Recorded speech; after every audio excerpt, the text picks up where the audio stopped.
Passion, eh bien, nos spécialistes, nos invités se feront le devoir de vous répondre dans le cadre de cette production. Et cela se passera au 650 25 25 50 pour toutes ces préoccupations. Madame, monsieur, à ce micro de présentation pour vous servir, Gertrude Fernande Bidjoka. Merci de nous recevoir chez vous. L'hôpital La Quintini de Douala, toujours à votre écoute et encore plus proche de vous propose chaque semaine un programme d'éducation à la santé. Tous les samedis, un spécialiste répond à vos questions de santé. La Quintini avec vous sur Radio Balafon.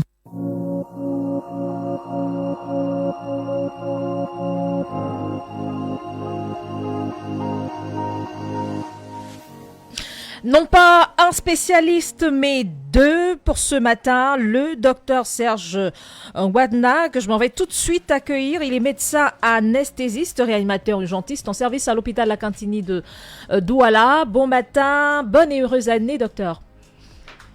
Merci Gertrude, bonjour à vous, bonjour à toute l'équipe en studio, bonjour à vos nombreux auditeurs et followers et bonne année et bonne et heureuse année 2026 à tout le monde.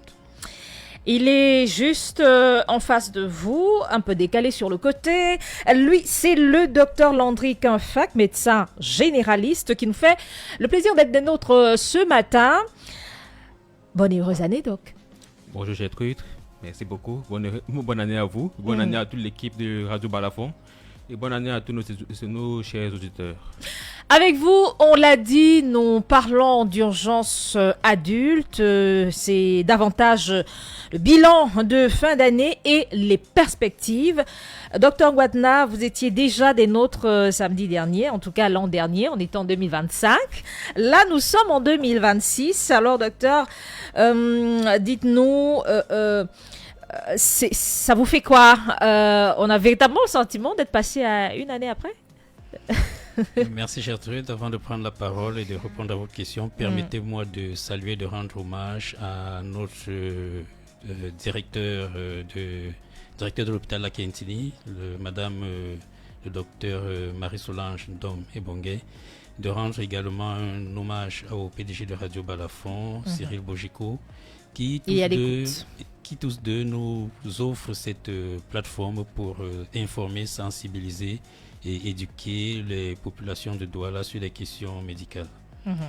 Je pense que passé les fêtes de fin d'année, nous sentons aux urgences de l'hôpital La Quintini un retour progressif à la normale. Il y a une baisse de tension, un soulagement d'avoir été à la hauteur des attentes qui ont été posées sur nous. Alors, quand vous le dites, on a le sentiment que la tradition a, on va le dire malheureusement, été respectée cette année encore, parce qu'on sait que les fêtes de fin d'année, c'est très souvent mouvementé et les services des urgences dans les hôpitaux sont fortement sollicités, fortement mis à contribution parce que de nombreux cas arrivent. Malheureusement, ça a été encore le cas. Malheureusement, Gertrude, vous avez raison, ça a encore été le cas. Le mois de décembre, en général, et la période des fêtes de fin d'année, reste une période de haute fréquentation des urgences médico-chirurgicales adultes de l'hôpital La Quintini.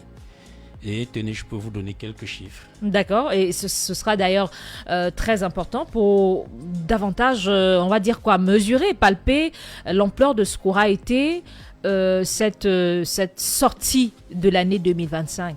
Tout à fait, Gertrude. Pour le mois de décembre, nous avons eu aux urgences 1057 admissions, 612 hommes pour 445 femmes. Nous avons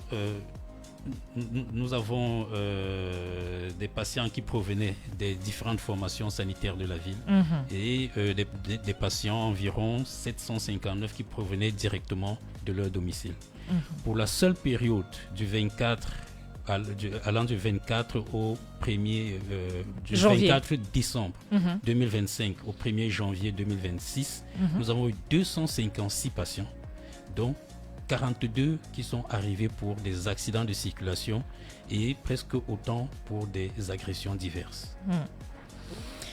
On le note, les chiffres sont importants, mais on aimerait quand même savoir, vous qui êtes habitués de ces situations-là, Est-ce qu'on dira que les Camerounais ont été davantage indisciplinés cette sortie d'année ou un peu moins?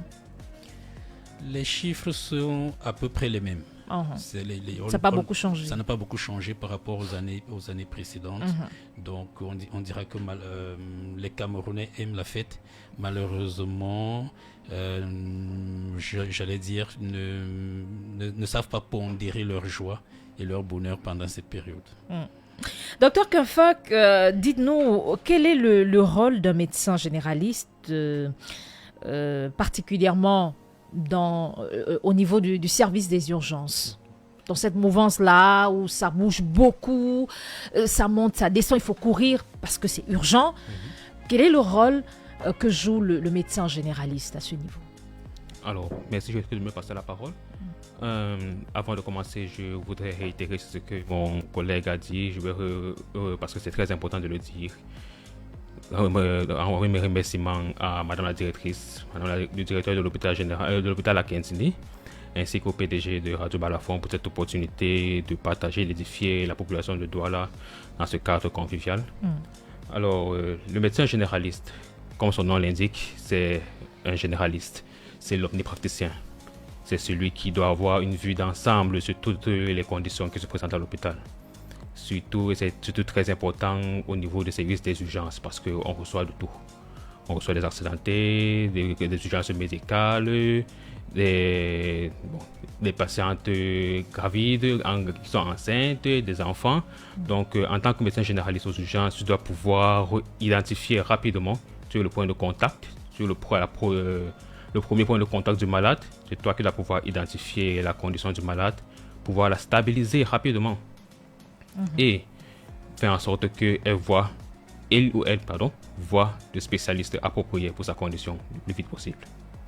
Alors c'est ça, surtout, le point important du médecin généraliste aux urgences. Identifier, stabiliser et orienter vers le service approprié.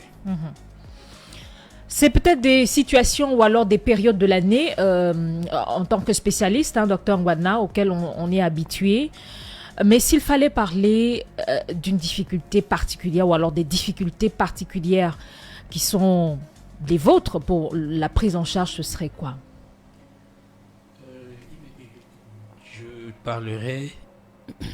Je parlerai tout de suite de la situation d'hôpital plein, ou je dirais d'afflux massif.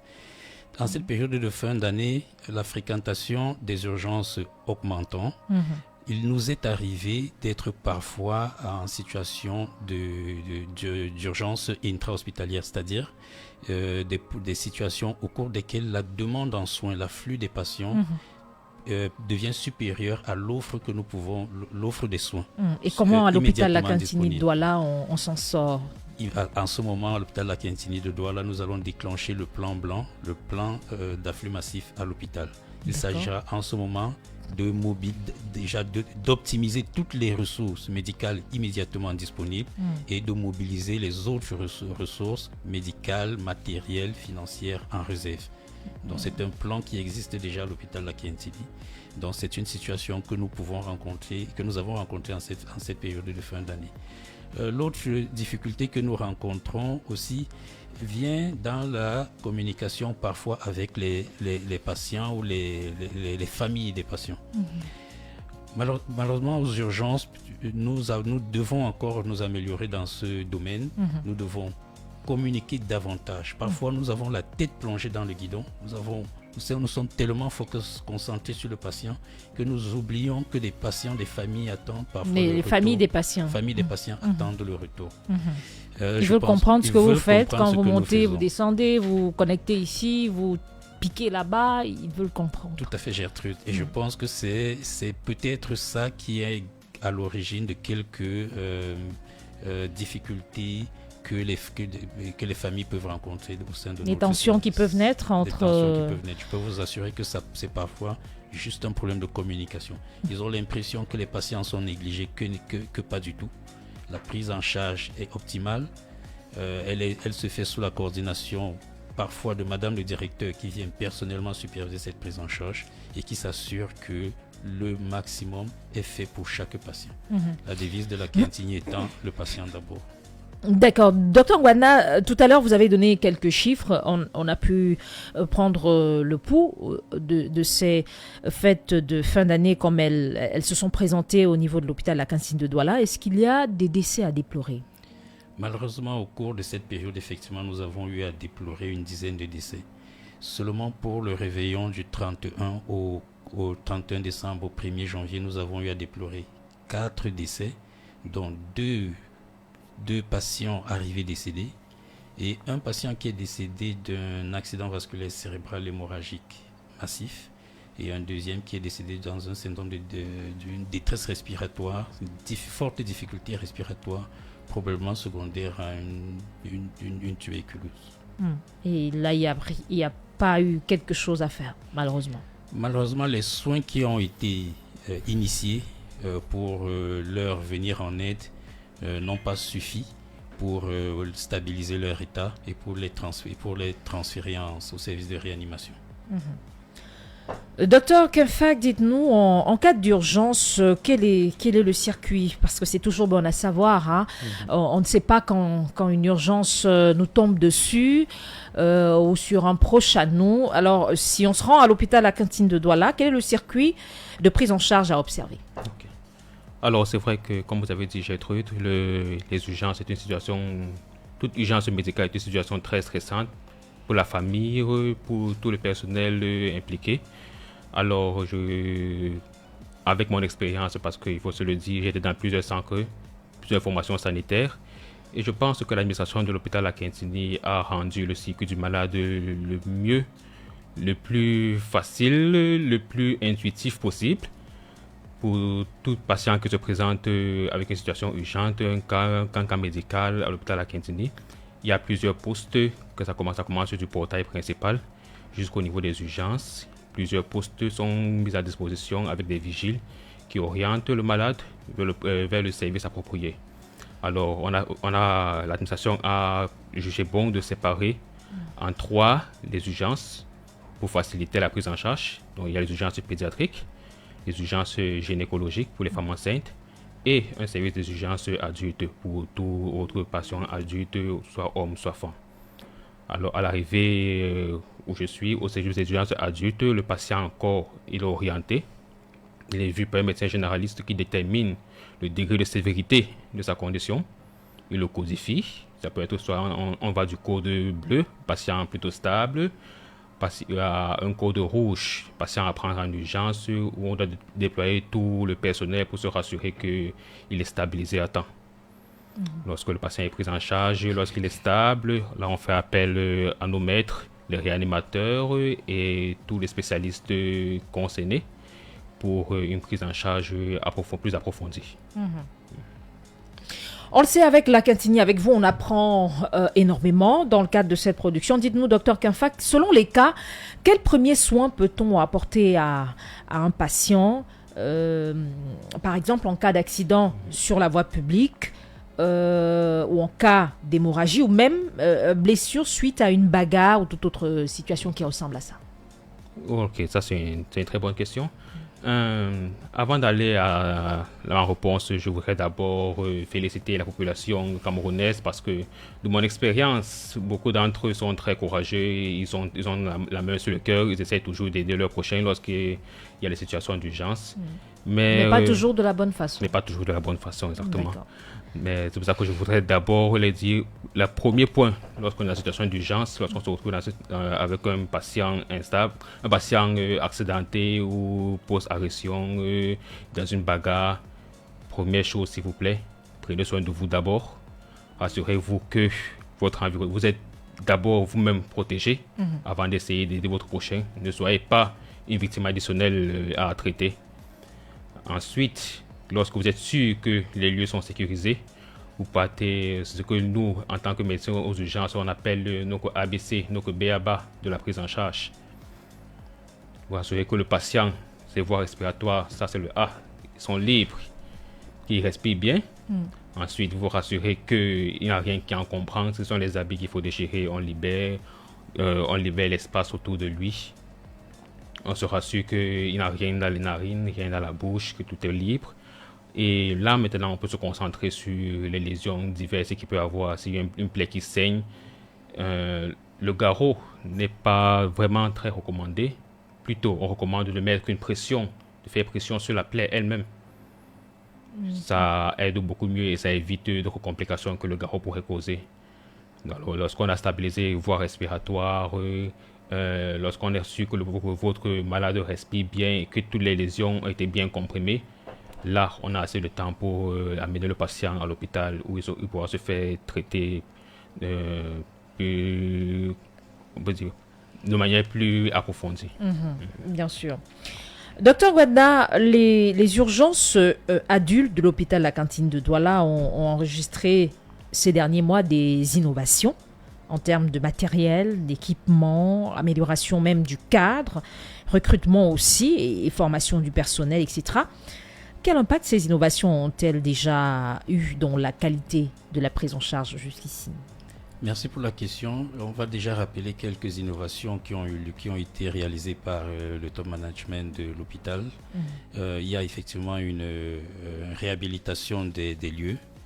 Il y a eu la dotation en matériel et équipement médical nouveau, notamment une ambulance médicalisée, une ambulance de réanimation avec du matériel pour la salle de déchocage. Il y a eu du personnel du service qui a bénéficié d'une formation continue en Basic Emergency Care, qui est la formation médicale des urgences proposée par l'OMS. Elle est certifiante, elle est reconnue à l'international. Et tout ceci a pour but d'améliorer déjà le niveau ou la qualité, d'assurer la formation continue du personnel médical et nursing en charge des patients aux urgences. Et le but final de toutes ces innovations, c'est de continuer à améliorer la qualité de la prise en charge des patients et à diminuer le taux de décès dans notre service. Alors, docteur Kinfac, la synergie médecin généraliste, médecin spécialiste, urgentiste, est-ce qu'elle impacte positivement sur la qualité des soins? Est-ce que vous en pensez? Oui, je pense qu'une synergie appropriée entre un médecin généraliste et un médecin spécialiste aux urgences est quelque chose d'essentiel pour la bonne prise en charge des patients. Parce que si vous vous rappelez ce que j'ai dit au début, le médecin généraliste est le point de contact. Il est chargé de réceptionner les malades, les stabiliser et identifier surtout sa pathologie. Bon, il ne peut pas diagnostiquer complètement, mais au moins il peut identifier quel organe est touché. Et là, il contacte le spécialiste. Le spécialiste, lui, il est censé apporter une approche plus approfondie, plus spécialisée, trouver le diagnostic final et trouver le traitement définitif pour la condition. Alors, une synergie entre les deux, c'est quelque chose d'essentiel et c'est quelque chose que je pense que Madame le directeur de l'hôpital Akintini et l'administration ont beaucoup travaillé dessus. Et j'en suis très fier parce qu'on fait des réunions quasi quotidiennes entre médecins généralistes, et médecins spécialistes où on parle de l'approche globale, l'approche pluridisciplinaire des malades et des problèmes que chaque spécialité rencontre pour pouvoir approfondir ce teamwork. C'est-à-dire vous parlez de teamwork, c'est dire que ils se complètent, c'est cela? Oui, exactement. Très bien.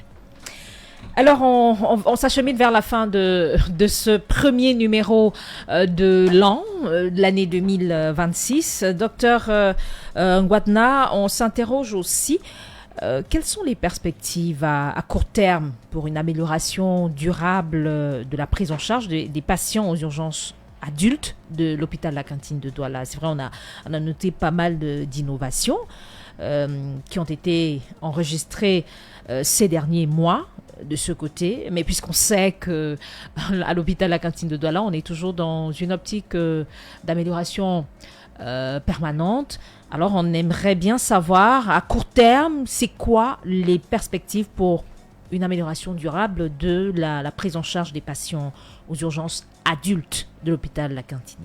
Merci Gertrude pour la question. Déjà, permettez-moi de dire encore une fois merci aux populations de Douala et du Cameroun pour la confiance qu'ils ont envers notre modeste hôpital, parce que les chiffres vous l'ont montré, c'est un hôpital qui est très fréquenté. Merci également à l'équipe de direction qui nous accompagne quotidiennement dans la prise en charge de ces patients. Les perspectives pour l'année qui commence sont de continuer à assurer une formation continue de notre personnel. En médecine, on n'arrête jamais d'apprendre. On ne cesse jamais d'apprendre. C'est un apprentissage permanent. Nous allons continuer aussi à toujours implémenter, améliorer le plateau technique de notre service en termes d'équipement, en termes de matériel, de médicaments, en termes aussi de personnel. Nous allons améliorer le volet communication avec les gardes malades, avec les familles des patients. Et nous promettons aux populations de la ville de Douala de toujours faire de notre mieux pour leur offrir un service, une satisfaction. Nous pouvons leur prendre l'engagement que nous ferons toujours de notre mieux pour essayer de sauver tout patient admis au service des urgences adultes de l'hôpital Lakentini. Il me semble que la semaine dernière déjà, vous annonciez, après l'appel d'un auditeur qui se demandait pourquoi le garde-malade, par exemple, avait le sentiment aux urgences qu'on ne prenait pas soin de son patient. Vous annonciez une autre innovation, je ne sais plus, c'était l'achat d'un appareil pour permettre C'était quoi exactement, si on peut rappeler? Oui, la plainte était effectivement le délai de rendu des résultats. Voilà, des résultats, scanning, radiologie, voilà. Et vous expliquiez qu'il y avait un mécanisme pour raccourcir ce temps-là. Exactement. Il y a un mécanisme en cours de consultation des images à distance. Directement sur le téléphone. Et en cas de situation vraiment extrême urgente, à l'aide de talkie-walkie, le collègue en imagerie peut immédiatement solliciter son collègue aux urgences pour soit lui faire un compte rendu, soit inviter celui-ci pour une concertation multidisciplinaire. Ça, c'est en train d'être mis en place. C'est déjà en cours. C'est déjà en cours. On n'a plus besoin de déplacer le malade pour l'amener au scanner. Le patient ira au scanner, mais les images, on n'aura plus besoin d'aller encore là-bas chercher. Voilà. Ok. Et ça, c'est bon à savoir. Il nous a rejoint sur le plateau, Georges Sémé. Bon matin, bonne année. Bonne année Gertrude, bonne année à tous les auditeurs et followers. C'est toujours un plaisir de venir intervenir sur le plateau de Lakentini avec vous. Et nous rendons hommage à notre hiérarchie qui nous donne toujours l'occasion de venir nous exprimer sur ce plateau et apporter la bonne information aux populations. Et bien évidemment, nous rendons hommage à ces followers, ces auditeurs qui nous ont accompagnés jusqu'aujourd'hui, parce que comme on l'avait dit au début, nous sommes à la 99e émission de Lakentini avec vous et samedi prochain ce sera la 100e. Et nous pensons que jusqu'ici, l'hôpital Lakentini a rempli son contrat avec l'accompagnement de Radio Balafon qui nous offre ce cadre afin d'apporter l'information qu'il faut aux populations, pas seulement de Douala, mais également dans toutes les régions qui sont couvertes par Radio Balafon. Alors, en ce qui concerne le thème qui nous rassemble aujourd'hui, c'est de dire que, vous l'avez dit également, l'hôpital Lakentini est en perpétuelle mutation.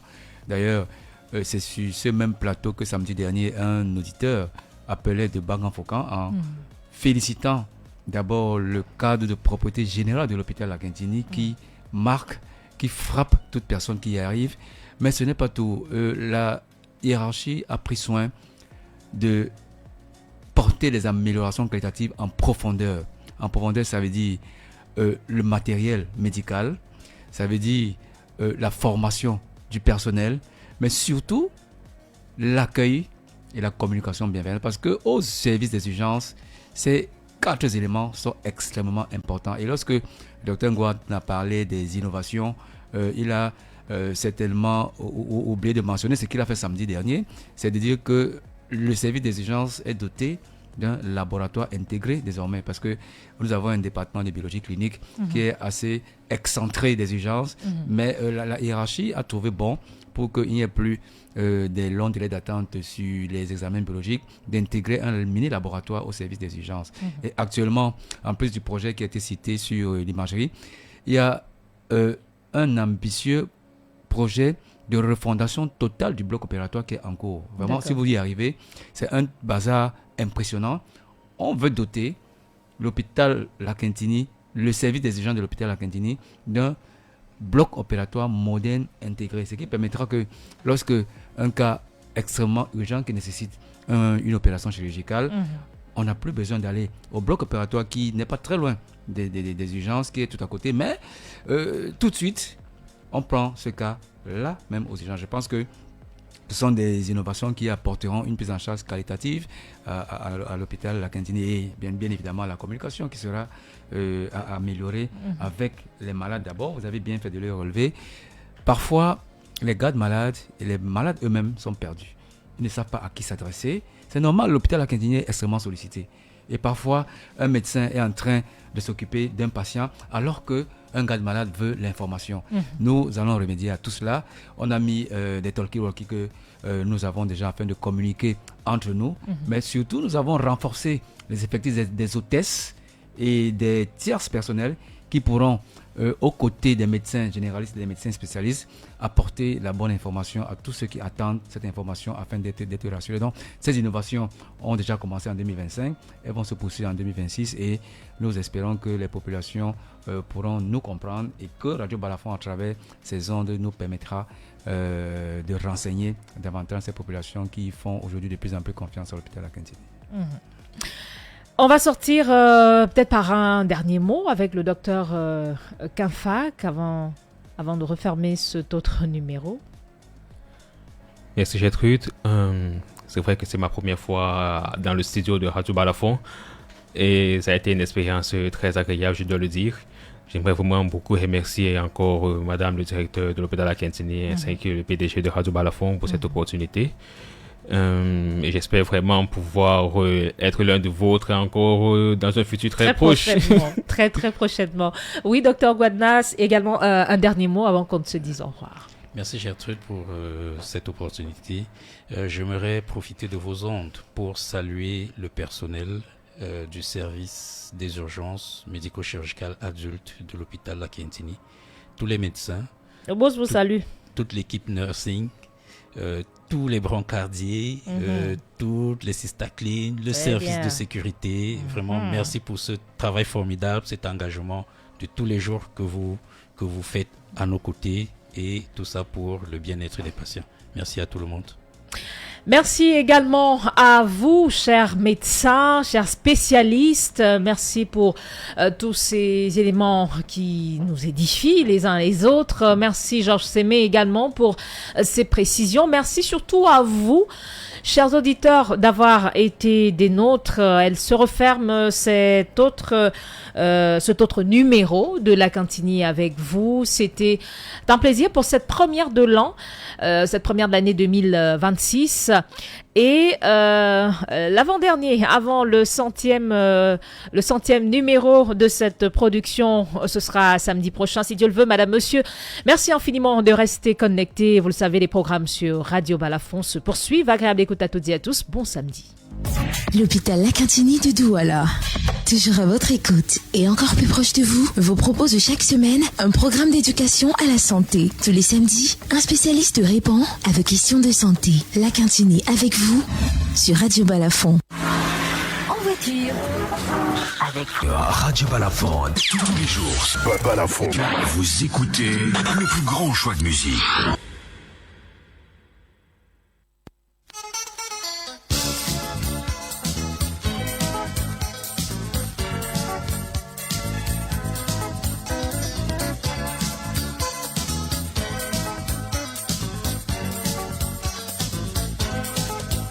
To